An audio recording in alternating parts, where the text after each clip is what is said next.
Hi, Cancerian. Hello po sa lahat po ng mga Cancer sign. Ito po ang inyong mga divine messages. Ngayon pong May hanggang June. So kung hindi nyo po ito napanood ngayong May, ay pwede pa po hanggang June. Ayan, hanggang katapusan o bago matapos po ang June 2025. Ito po ay mula sa inyong mga ancestors. At meron din po mga mensahe sa inyo na gustong iparating sa inyo si Goddess Hecate at si Goddess Buena Fortuna. So, kung kayo po ay pamilyar kay Goddess Hecate or tumadaan na po siya sa FYP po ninyo, ano man pong social media platform ang gamit po ninyo or app, yan po, ay maaring pamilyar ka na, narinig mo na o napanood mo na, may idea ka na kung sino si Goddess Hecate at matagal na siyang kumukonekta sa iyo at mas palakas ng palakas yung energy ni Goddess Hecate na tinatawagan ka niya. Okay? Na lalo na sa mga dumaan po sa matinding hirap, sa mga talagang pagsubok, lalo na po sa pamilya, at sa mga desisyon mo sa buhay. Yan po sa inyong lalo na sa pinansyal. Okay. At isa pa, si Goddess Buena Fortuna. Okay? Siya rin po ay kumukonekta sa inyo at gusto po kayong tulungan, lalo-lalo na po sa mga Cancerian na talagang ilang taon nang nahirapan sa pera, sa career, sa trabaho, creative projects. Okay. So, simulan po natin sa mga mensahe po nila sa mga ancestors. Okay, Holy Angels, Holy Spirit, sa mga ancestors po ng mga Cancerian, ano pong mga mensahe or advice po para sa mga Cancerian, sa mga ancestors po ng mga Cancerian, Cancer sign? Ano pong mensahe? Adopt an adventurous attitude. Adopt an adventurous attitude. Okay. Adopt an adventurous attitude. Don't overdo it. O basta wag mo lang sobrahan. Kailangan maging ang advice po sa inyo ay subukan mo maging adventurous o yung mas lalo na po sa mga Cancerian na mga ilang taon na o ilang buwan na po na hindi po kayo masyadong naglalabas, yan po, hindi po kayo masyadong nakikipag salamuha sa mga tao, or wala masyadong nakikilalang ibang mga tao, ganyan po. So, or sa ilan na wala pong masyadong outdoor activities, yung palagi po kayong nasa bahay, or kung lumabas man po kayo ay yung mga importante lang talaga na gagawin po ninyo, katulad po ng kailangan mo pumunta ng bangko, syempre lalabas ka, kailangan mo pumunta sa mall, or mag-grocery, ganyan po, or yung mga sobrang importante lang at kung hindi naman ay hindi ka talaga lalabas hanggat maaari. So, basta don't overdo it sa ilan. So, wag niyo naman wag naman po sobra na halos hindi na kayo muuwi. Hindi naman po ganun. Talagang kailangan ay in moderation lang talaga ng ating mga dude. So, subukan niyo yung mga adventurous activities. Subukan niyo maging yung pong maging bukas sa mga bago. Yan po. Yan, no? You don't really care. Yan po, pansin po sa inyo ng mga ancestors po ninyo, you don't really care. Yung hindi naman ito yung sobrang negative. Okay, so, you don't really care. Hindi naman ito yung talagang parang sinisermonan ka na wala ka ng pakialam sa lahat. Hindi naman po ganon. You don't really care. Ibig sabihin ay, sa ilang taon o ilang buwan na talagang walang masama na i-prioritize yung sarili nyo, nandun kayo sa nag-isolate po kayo, or yung me time, self-love, ganyan po. Pero yun nga ang advice sa inyo, don't overdo it. Basta wag lang susobra. So, kailangan mo pa rin ng balansehin, ating mga dude. So, okay ito na alam nila, okay, hindi sila hindi, yung mga ancestors po ninyo, hindi po kayo hinuhusgahan, no? Pansin lang nila na you don't really care. Maganda ito, kung tutuusin, na hindi ka na masyadong naapektuhan, hindi ka na masyadong nagiging emosyonal, hindi ka na masyado naapektuhan sa kung ano yung mga naririnig mo, mga sinasabi sa'yo, mga nagko-comment. Yan po ay sa external. Kung ano yung mga nangyayari sa external mo, sa paligid mo, hindi ka na masyadong apektado. You don't really care. Okay? So, hindi yan negatibo, mga dude. Ito naman ay ika-clarify naman natin sa mga cards. No? Ika-clarify naman natin gamit naman po ang mga cards. Itong mensahe na ito sa mga ancestors. Use your imagination. So ito pong isang set na to ay mula sa mga ancestors po ninyo, yung mga gusto nilang sabihin sa inyo. Use your imagination. Okay? So tingnan natin. Use your imagination. Maaaring may mga gusto kang gawin or baguhin sa buhay mo. Yan po, or mga creative projects na gusto mo simulan. Use your imagination. Basta, yun nga, don't overdo it. Kasi meron kang ancestors. Specific dito, yung mga ancestors po ninyo na talagang mga matatanda. Yan po, mga grandmother, yan po, grandfather, mga great-great-grandfather, grandmother, ganyan po. O, di ba? Lumabas ka dito. Chariot.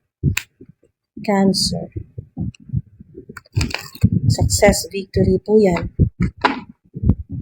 Basta ginamit mo ang imagination mo, yung pagiging creative mo, yung skills mo, samahan mo ng talents mo, samahan mo ng spiritual gifts mo. Wow. Diba? Ng values mo, moral, ganyan po. Napakaganda. Yan po ay magdadala talaga sa'yo sa victory o sa success. Kasi victory ang chariot. Diba? Makasabi lang victory. Yan, victory. 6 of Wands. Use your imagination, di ba? Ayan, oh, ito yung talagang nasa bloodline, no? Yung mga, ito talaga, mga duda, confirmation na talagang nagmula pa sa mga ancestors mo na kayo po ay mga high priestess, high priest, ganyan po. Mga duda. May kakayahan kayo na meron ditong spiritual gift na maging tarot reader, ganyan po, or astrology. May kinalaman sa divination, tarot readings, astrology, stars, yan po, high priestess. Kayo po ay shaman, healer, psychic, medium, wow, ancient wisdom, old soul, light workers, ganyan po. Starseed, indigo child, earth angels. So, meron dito specific ang 276, 276 or 222, 77666, 276. Gamitin mo ang imagination mo. Samahan mo ng inner power. Yan po. Nandito talaga yung progress, yung success, victory, 6 of Wands. Yung inyo pong supernatural power, magical, mystical, nandito na. Trust your own counsel first. So, talagang magtiwala ka sa intuition mo at sa imagination mo. Yan. Nandito na yung success, travel, yan po, mga dito. Maari pong ang ilan po sa inyo ay naghahanap or makakahanap, yan po, aalis, lilipat, relocating, ganyan po.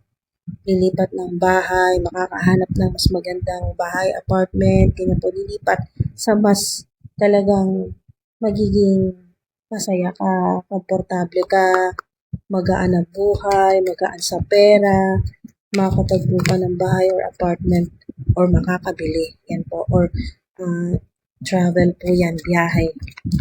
So, depende po sa biyahe, long trip, short trips, ask your angels.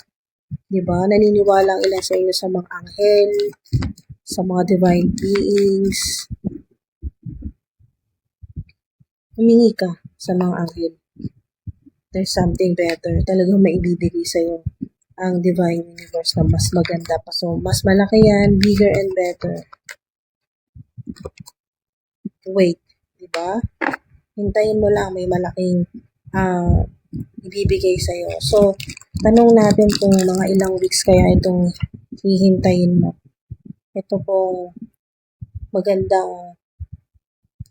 good news or great news. Ito pong napakagandang mangyayari. Success ito, victory. At ito yung mag-level up ng inyo pong spiritual power o ng inyo pong spiritual gifts. Divine power po ninyo, mga dude. So, nandito rin ang protection sa inyo ni Archangel Michael. Ito yung ancestor mo. Mensahe sa'yo ng ancestor mo. Siya nga yun. Mother figure o great-great-grandmother. Wow. So, mga ilang weeks kaya hinihintay na dumating itong napakagandang balita tungkol sa paglipat, sa pagbiyahe, ganyan po. O biyahe abroad, or offer, trabaho, o magandang pagkakatao sa ibang bansa. 6, diba? 6? Dito talaga yan, o diba 6 yan? Wow. Victory, success. Dalawa yung success card po ninyo. Okay, wow. So, 6 weeks. Sa ilan? 6 weeks. Keep it to yourself, ha? Keep it to yourself. Kung kayo po ay talagang biglang magbago yung inyo pong buhay, bigla kayong magkapera, yan po, magkaroon ng malaking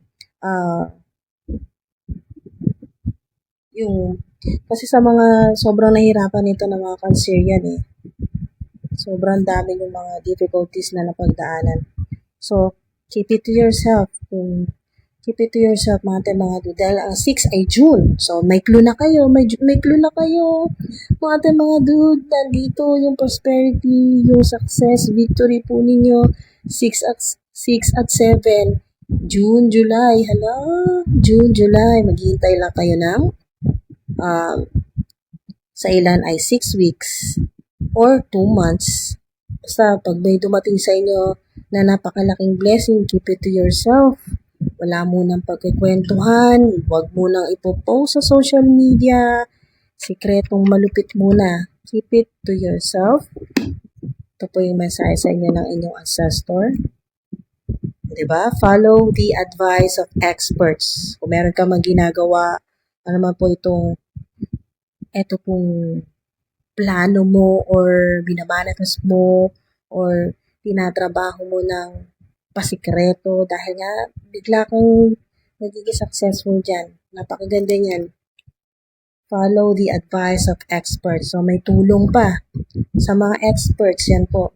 So, maaring kailangan mo humingi ng tulong o magpa-advise po kayo sa mga experts. Ganyan po na mga tao na makakatulong sa inyo kung ano man po itong ginagawa po ninyo sa kasalukuyan. Mas magiging successful. Follow. Take a chance. Take a chance. Pag dumating itong malaking pagkakataon na to or blessing, yan naman po itong napaka-swerte nito. Wow, swerte Napaka-bless po ninyo at napaka-swerte po ninyo. Dalawa ang success victory card po ninyo at major arcana po yan. Chariot at High Priestess. Kayo po talaga ay wow. Malapit talaga kayo sa sobrang connected kayo sa mga divine beings, angelic beings, sa divine universe, synchronized at talagang naka-align yung vibrational energy o yung frequency po ninyo sa mga angelic beings, sa divine highest white light or sa higher power. Kaya, pag dumating yan, take a chance. Kaya advice sa inyo ng inyo pong mga ancestors. Okay, so,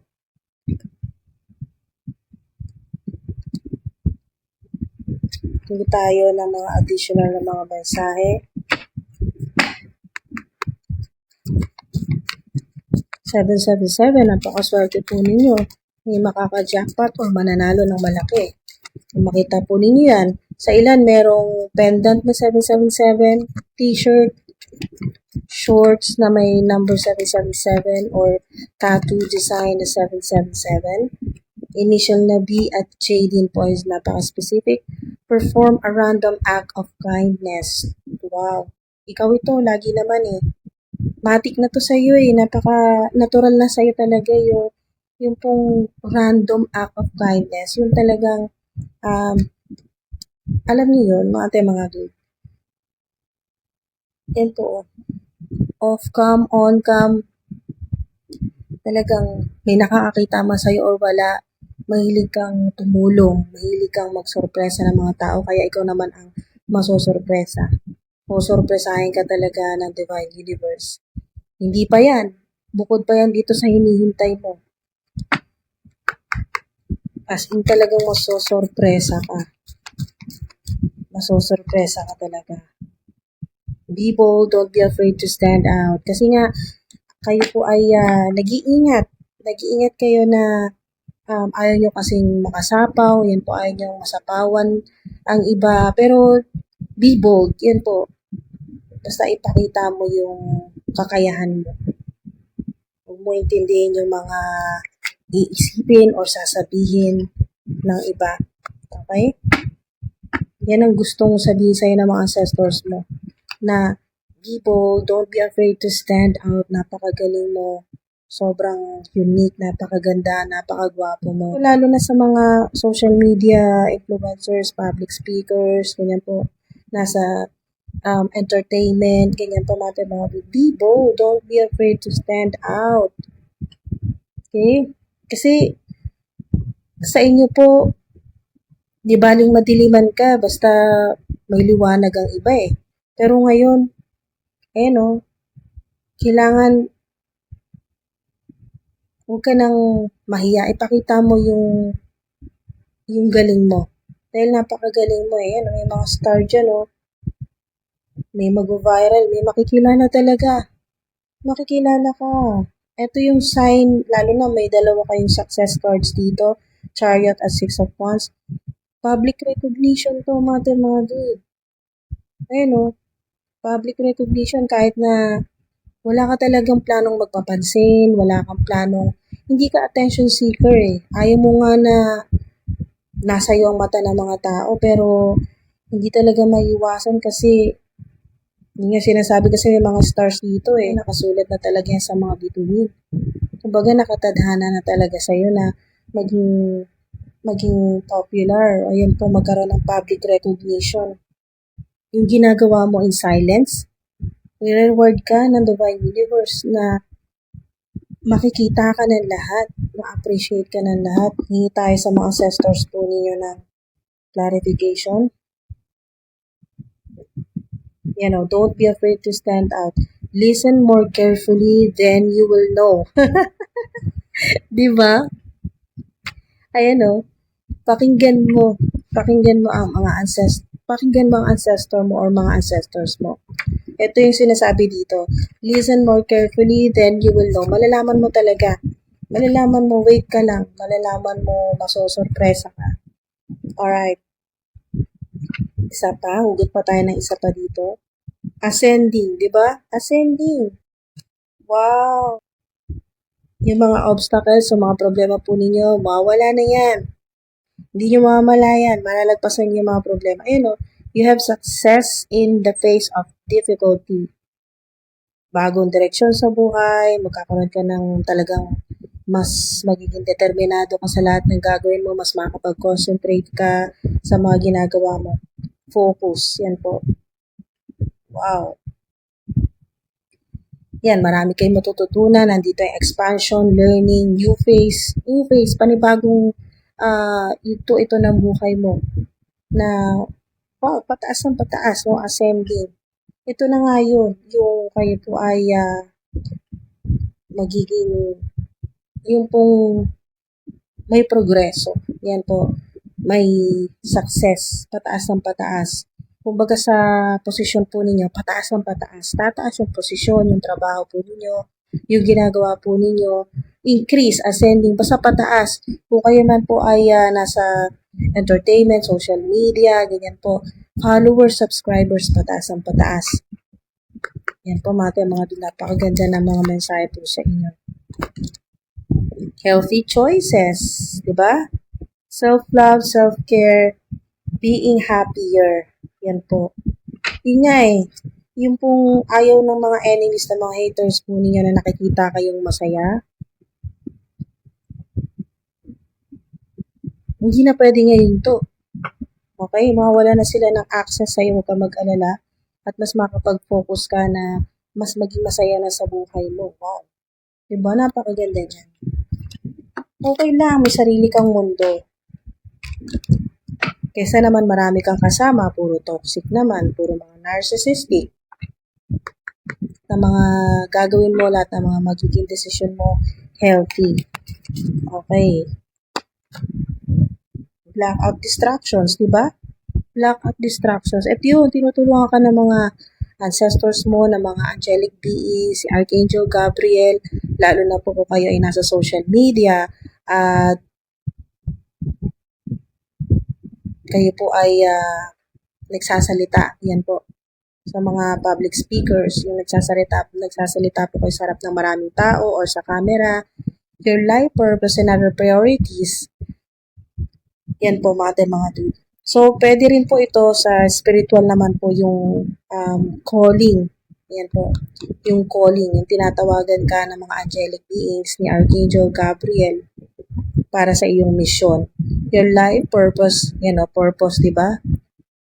And other priorities need your undivided attention. So, it's time for you to make charge of your schedule and working environment by turning off electronics. Pwede, paminsan-minsan, i-off po ninyo yung mga electronics po ninyo para makapag-recharge or makafocus po kayo sa ginagawa, and avoiding anyone or anything that distracts you from what's important.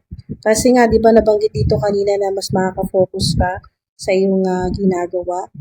Yan po, napakaganda pong mensahe niyan.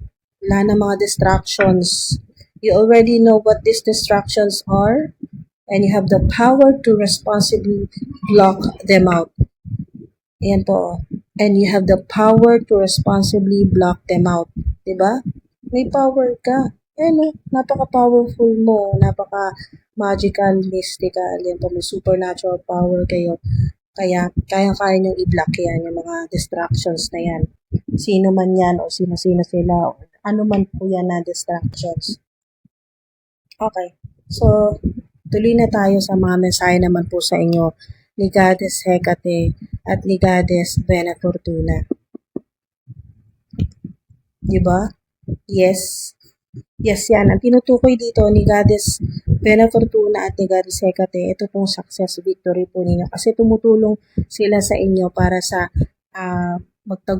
tinutulungan ka para sa pera mo, yung pong mabawi mo, magkaroon ka ng justice. Kasi si Goddess Hecate, tinutulungan ka niya na magkaroon ng justice lahat ng mga nawala sa'yo na pera na pinaghirapan mo, na iniyakan mo pa kasi sobrang hirap ng pinagdaanan mo. Pagkatapos ay nawala o nabaliwala yung pera, yung pinaghirapan mo, yan po yung naipon mo. Napakaraming nangyari.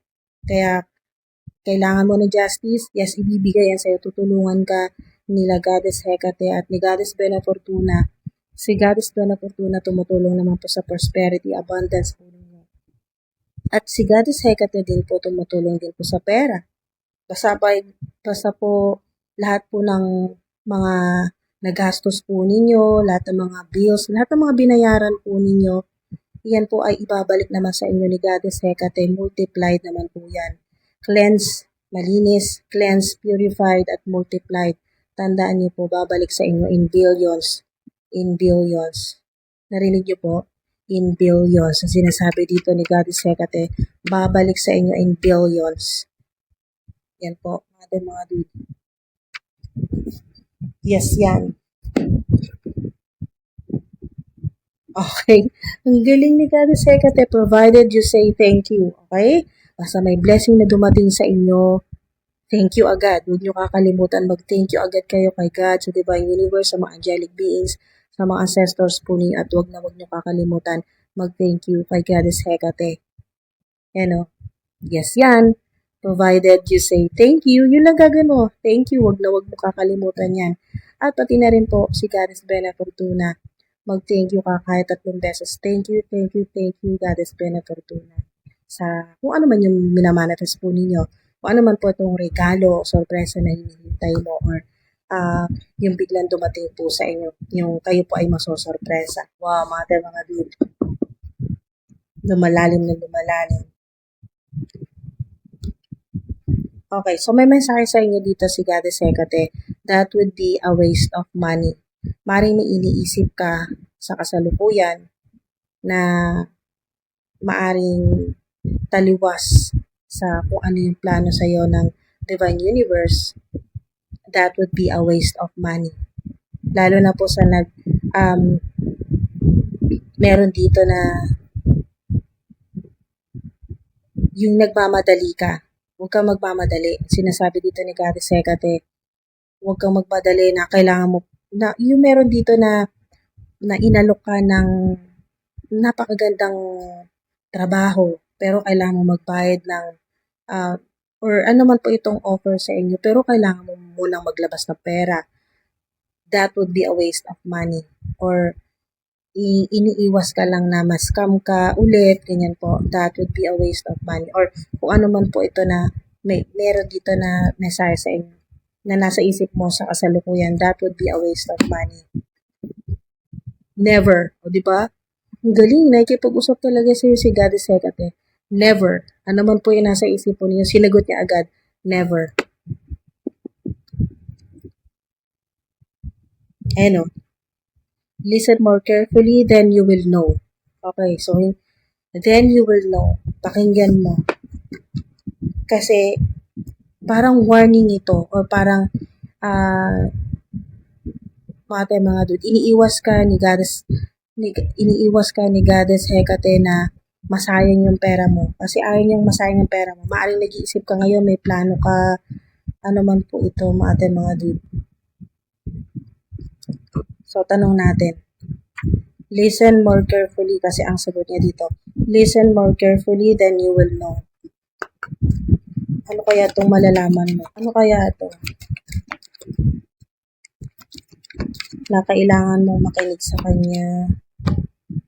Hala, come to the edge. Okay. Ayaw niyang dumaan ka sa ganito. Yung mahirapan ka talaga. Mawalan ka or maubusan ka ng pera. Yan nga. May connection sa 3-6 o 36. Goddess Plena Fortuna. It could be extraordinary. Ito naman yung opinion niya or mensahe sa inyo ni Goddess Plena Fortuna. Siya naman yung tumutulong sa iyo sa prosperity, sa manifestation mo sa pera, ganyan po. It could be extraordinary. May parating sa iyo. May parating sa iyo. Ito yung tinuturo niya dito sa 6 of Wands at Chariot. May parating sa iyo at extraordinary yan. Grabe, nakakalula talaga yung mga blessing na yan. Of course, di ba? Hindi ka talaga bibigyan ng kakaprangot lang ng Divine Universe. Malaki talaga yung ibibigay sa iyo na blessing. Chariot at 6 of Wands. Napakaganda niyang combination. Success, victory yan. Of course, di ba? Hindi ka bibigyan ng pwede na. Ang Divine Universe napaka-generous sa iyo. If you believe, yan po. If you believe, kung naniniwala ka, di ba? Kung maniniwala ka na para sa iyo lahat yan, success, victory, mga hindi inaasahang tulong, meron ka pang regalo, ayan, may gift, unexpected, divine money, o napakagandang regalo o reward dyan sa iyo mula sa Divine Universe. Okay, so kailangan mo rin maglinis, yan po, ng iyong ng energy field, makakatulong o sage, o palo santo, or incenso, yan po mga dude. Wow. To ensure the best decision, be calm. Ayan po. Basta pag may problema, huwag mataranta mga dude. Huwag maging impulsive, yung pabigla-bigla ng desisyon. Okay, so accept a change to your routine. Natural talaga. Kung kayo po ay biglang maging multi-millionaire o biglang yumaman, biglang maging maganda ang buhay po ninyo, talagang mag-iiba na yung routine po ninyo. Malamang, puro travel na po kayo kasi ang Chariot ay travel po yan.